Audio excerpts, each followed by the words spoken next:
बेरी बेरी करेलो ये सारा ये बाबू अपना जवानी पर राख तू काबू। बेरी बेरी करेलो ये सारा ये बाबू अपना जवानी पे राख तू काबू।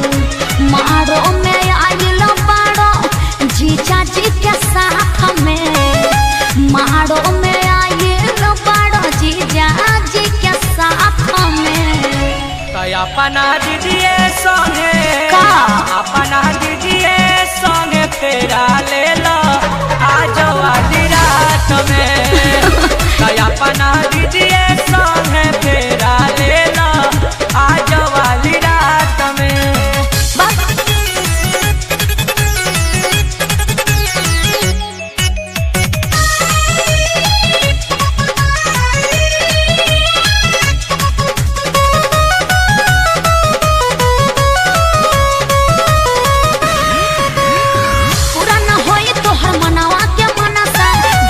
यही जा से खाली बट मनलो हमारा करेगा ना बाबू भैया के साली। तो एकर मतलब का है? पूरा न होई तो हर मनवा के मनसा जइब तू यही जा से खाली।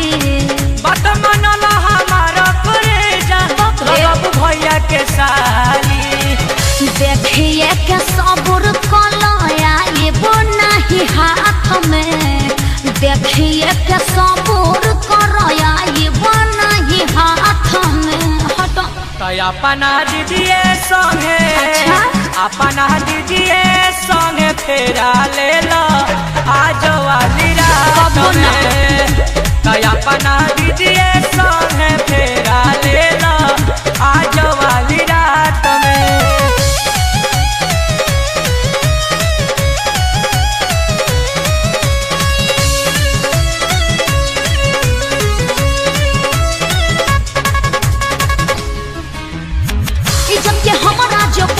तू खेल हो कर बजे छेड़खानी हो जाई चल हो। मौका बस पर सुनु सजी लीला रहो अभियो से अपन बदल विचार हो।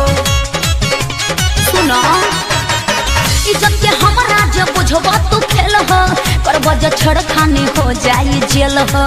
मौका बस पर सुनु सजी लीला रहो अभियो से अपन बदल विचार हो। झर जाई फुटानी सुनला घरे जाते जात में, झर जाई फुटानी सुनो घरे जात जात में। अपना दीदिए संगे अपना दीदिए संगे फेरा ले लो आज वाली रात में। अपना दीदिए संगे फेरा ले लो आज वाली रात में।